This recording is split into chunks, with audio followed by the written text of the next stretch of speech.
Okay, so we're just gonna go ahead and get it started. Hello, hello, hello. What is up, you guys?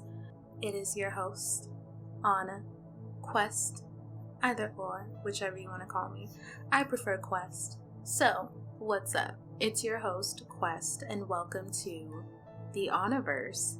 And this episode, honestly, is going to be a bit of a ramble because I was just sort of thinking about life situations, my life in particular, and I was thinking about timing. And I was thinking about how you always hear people say, timing is key, timing is everything. And I do believe that. But I also believe that the timing comes naturally and that it's not a good idea to wait for the right time to do something. The time to do something is the time that you want to do it. Like, it's as simple as that. That can be applied to a lot of things. That can be applied to looking for a new job or quitting your old job or finding a new place or getting rid of a friend who kind of has been not very good friend for you. It could be starting a side hustle. It could be shooting your shot with someone who you've had a crush on. It could be as simple as literally cleaning your room. Like, the time to do something is not when you feel motivated to do it. It's the time that comes naturally. In terms of relationships, that timing is often seen to be skewed.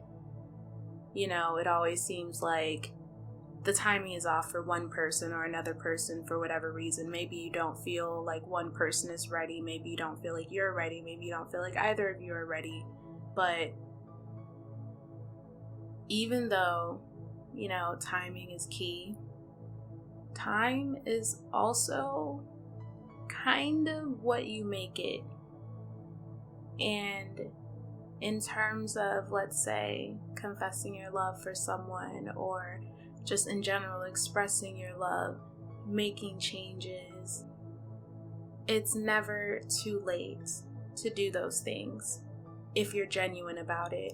Because when it comes to love, there's an infinite amount of it. You can't miss out on love. You can't. Even if you feel like you've lost the love of your life, you haven't lost any love. You haven't. You still have all the love that was given. You still have all the love that may still be there. And that's okay. You're going to get love in the future too, whether it's from yourself, from your family, from your friends, from future partners. You never run out of that. You have to act out of love. You can't act out of fear. Acting out of fear is sort of letting your mind or your ego or your pride take the wheel. It's letting your fears, it's letting the what ifs, the hypothetical questions, the fear of rejection, it's letting all of that make your decisions instead of you doing it. The danger with that is that you won't be able to live your life like that happily. Because if all of your decisions are based in fear, what are you doing? You're living your life in fear.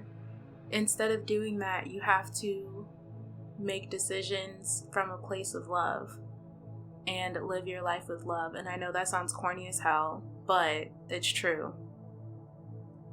And living your life with love is going after what you want. It's letting those, fears of the future come in, because they will come in, but accepting that it doesn't have to happen like that. It hardly ever happens exactly the way that you think it will.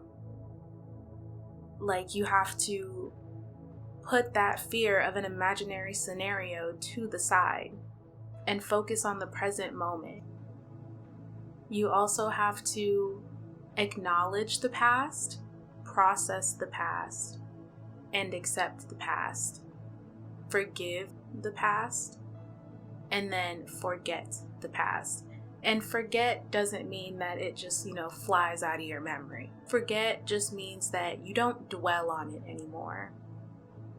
You forgive what happened, whether it was you or a person who was wrong in a situation, and then you stop dwelling on it. You forgive yourself for how you reacted in a situation with a friend or with a coworker, and then you stop dwelling on it. You move past it, and that is how you make decisions from a place of love. Let's say you're scared about going after this job because it pays less than your other job, but it's a job that's your dream job, and you don't know how you're going to make ends meet, but you don't want to pass up on the opportunity, but you're so scared of being unstable. Go after your dream job. Worry about everything else once you've made that decision to go after your dream job, because you can make changes. You can try to scale down. You can, I'm not going to suggest to people what the fuck to do in their life, but there's a lot of things that you can do to make that possible. You may have to make sacrifices, but when has achieving a dream ever been easy? Okay, it's never been easy. Even the YouTube stars that you see, it's not easy. Okay, there's a lot of stress and struggle out there that the audience doesn't see. These Instagram people that are flexing their lives and their relationships, they're not showing you the struggles behind everything. Well, some of them are. Some, nowadays, everyone sharing their business and stuff, and to each their own. And I'm gonna talk about something else after that, because that made me think of something. But in general, like, you don't see the struggles, so there's no way that you could possibly know anything. And that's the same with any other situation. Even the person that you are dealing with, someone who you may be madly in love with, who you think you know everything about, you still don't know all of their struggles. You still don't know all of their pain. You still don't know all of their inner thoughts. And that in itself is a reason to react out of fear. But you can't do that. You have to react out of love. Reacting out of love is accepting that, okay, I don't know absolutely everything. That's okay. And then moving past that, making that choice, or participating in behaviors, doing whatever you want to do based on the fact that you know that you don't know everything, and that's okay. So when it comes to a relationship, you should do the same thing. You don't know if everything is going to be okay. You don't know everything about your partner or your love interest or your crush. And that's okay. You don't know how they're going to react. You don't know what they're going to say. Maybe it's someone who you've gone back and forth with multiple times. Maybe it's someone who you feel like is done with you. Maybe you feel like you're done with someone. You have to make your decisions with love. And that doesn't mean with love accepting someone who's like trash as fuck, who wants to come back into your life. With love can mean love for other people, also love for yourself. And that can be hard to do, because a lot of times we don't know how to make that hard decision. It's a hard decision to make. Because, and it's not, it's funny because it's not necessarily a hard decision to make. We make it hard because we lead with our heads and not with our hearts. And even if we think we're leading with our heart, a lot of the time the head will step in. And sometimes you won't even realize that you started thinking with your head. And when that happens, that's when a lot of confusion can come up, because you made decisions with your head thinking that you were making them with your heart, and then you go back and you're like, what the fuck? Like, this isn't what I wanted. I feel horrible because it was the wrong decision. And the reason I've talked about time and timing earlier is because it circles back to this. Timing is not absolute. And when you are making decisions from a place of love, it is never too late for anything. It is never too late to go back to school. It is never too late to try for a baby. It is never too late to get married. It is never too late to find love. It is never too late to change your career. It's never too late to decide that you want to change your major because you found a new passion. It's never too late to go on that adventure that you wanted to go on. It's never too late to start crossing things off of your bucket list. It's never too late to apologize to someone. It's never too late to express your feelings. It's never too late to express yourself. It's never too late to save something that you may have wanted. Something that you may feel like you have fucked up. Something that you may feel like you're never going to get that chance again. You never know. You truly never know. And that's why you can't let fear run your life. Because with letting fear run your life, you're going to miss out on so much more than you would if you let love run your life. And that's just the truth of it all. And that can be a hard pill for people to swallow, that they weren't making decisions that they should have been making. That's okay. It's okay to be wrong. I'm wrong all the time. And sometimes I don't even know I'm wrong until it's been like a month or two or a week or whatever after the incident. I just started thinking about it and thinking about my reaction, and I'm like, I was wrong. Literally, that exact thing happened to me last night. I'm laying there, I'm thinking about something, and I'm like, you know, I was wrong in that situation. I should have reacted differently. Why did I react like this? And then I started looking at my reaction and analyzing it and kind of going back and seeing where that came from, how long that's been there, and then thinking of ways to correct that behavior, because I want to acknowledge when I'm wrong. And what I realized that I need to do is to think more before I react, to think more before I respond. Because I always try to actively listen, because I know that it's a problem where, you know, someone is listening to you or you're telling a story and they're listening, but they're not really engaged. And the response kind of circles back to themselves or something like that. And not necessarily in the most extreme way. Or maybe you're trying to talk to someone about something and they kind of like brush it off and they don't realize that they've brushed it off. Like, I'm more likely to do that. And so I've been noticing that behavior and trying to work on that and trying to figure out ways to correct that behavior, because I don't want to do that. I don't want to like accidentally brush people off and I don't even realize that I'm brushing them off, or, you know, what's the word I'm looking for? Not like downplaying, but like rejecting, you know, like I'm rejecting, you know, their idea or something. I don't want to do that. I also just in general just don't want to like actually reject something without really thinking about it, because You miss out on a lot of shit like that. I've missed out on a lot of shit like that. And I just literally recently realized that I really do that when I'm not even meaning to, because I don't think about it in the moment. So I'm trying to practice being more of an engaged listener when I talk to people, and also to think about things before I respond and react.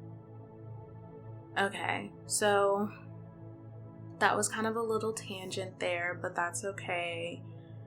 If you are listening to this episode, hopefully you know by now that tangents are a thing, a constant thing, so you should get used to them. So let's move on to what I thought about earlier that I want to talk about, which is Asian Doll, aka Asian the Brat, aka King Von's ex-girlfriend. R.I.P. King Von. First and foremost, yes, I know he killed people. Okay. Alright, so now that's out of the way. So King Von was shot and he passed away, and Asian Doll took to Instagram mostly, and Twitter as well, to mourn and process things and grieve. And everyone was talking so much shit about her. They're like, you need to get off the internet, this isn't the place to be, you need to stop sharing your story, blah blah blah. And just in general, like, talking shit, like, oh, they weren't even together when he actually died. They had broken up like a month before or 3 weeks before or something like that, and all this stuff. And y'all want to know my opinion on it? Well, you may not want to know, but I'm gonna say it anyway. Let her do what she wants to do.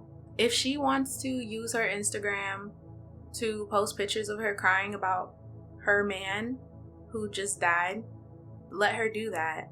And yes, I said her man because in her mind, obviously, in her mind, they were together. And regardless of what social media says, regardless of what pictures say, regardless of what TMZ says, regardless of whatever, this girl is calling herself Queen Von. And that is not a clout stunt thing. Because honestly, I heard about King Von through Asian Doll, okay? So her fans on her page know about him through her. So why would that be clout chasing if she is literally doing what she has always done from the very moment that her and him were a thing? She has posted them constantly. When he went to jail, she was constantly screaming, "Free my nigga, free Von, free the king," posting videos of them talking while he was in jail, posting videos celebrating when he got out of jail, posting videos sad because he's in jail and she hasn't talked to him in however long. Like, regardless of whatever y'all think y'all know, that was her love. And that doesn't go away just because they broke up after a week or something. They were bonded. And they had some trauma bonding up in there too. Even regardless of whatever he did, he was cheating and whatever else. Okay. That doesn't matter, obviously, because first off, this girl has this man tattooed on her 3 times. Okay? Before he died. Okay? 3 times.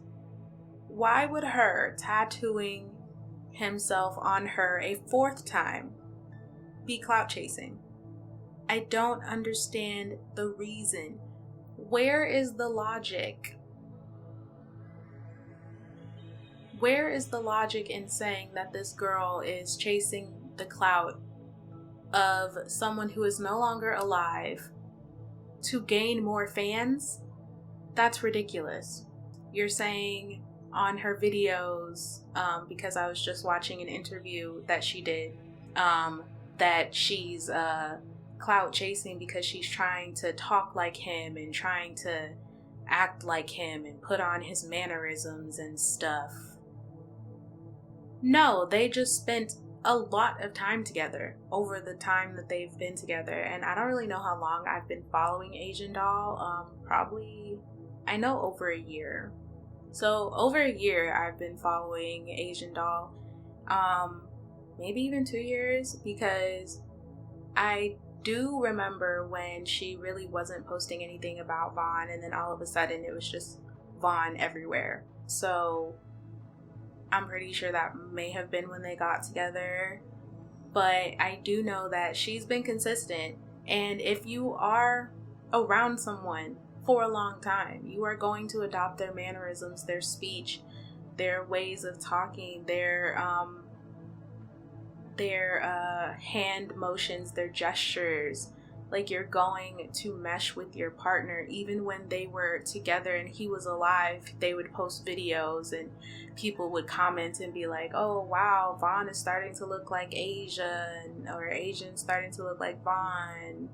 You know, like, it's that. So it's not like she's sitting here, you know, trying to do it for clout. She's not fucking like sitting there studying videos of Vaughn to try to act and talk like him. No, that was who she spent her time around. That was her environment, and that's what she's going to emulate. That is just what she is, and in time that may fade. But because they were just together, it's still there. So, like, if you are saying that Asian Doll is a clout chaser, you are, fuck you, because it's stupid. It's stupid. And it's stupid for women, people in general, to not be able to publicly grieve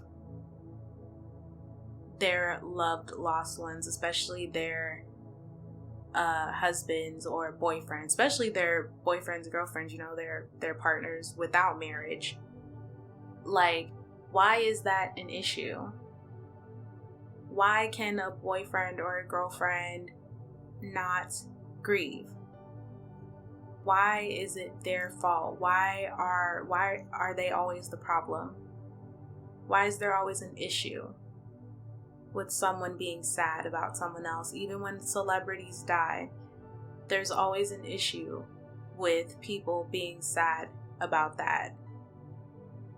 Always an issue. Why is that? Why can people not be sad for people? Why can people not be sad for people that they haven't actually even met? Why is that an issue? Like, I cried when XXXTentacion died. I did. He died right by my street, and that news shocked me. I had just started listening to his music. It was when he was getting into his, spiritual, do better in the world, help people not feel so bad about life type shit. And I was really rocking with that, regardless of, what you thought about him in his past. People can change, and he was young. Like, we don't know what his future would have been like. So that really shook me, and I was very sad. But if I go around, if I went around at the time, with an XXXTentacion shirt or whatever, would I have been called clout chasing? Would it have been like, oh, you didn't even listen to his music like that? Why? Why do y'all have to hate on people? Just let people do them. That is the whole gist of this. Just let people do them. Why can't Asian Doll do whatever she wants on her Instagram? It's her Instagram. If you don't want to see it, then mute her. If you do not want to see it, then mute her. Period. That's it. Y'all know that Mike Tyson interview with Boosie? Sometimes I just need to shut the fuck up. sometimes y'all just need to shut the fuck up. Like, period. Let people live their lives.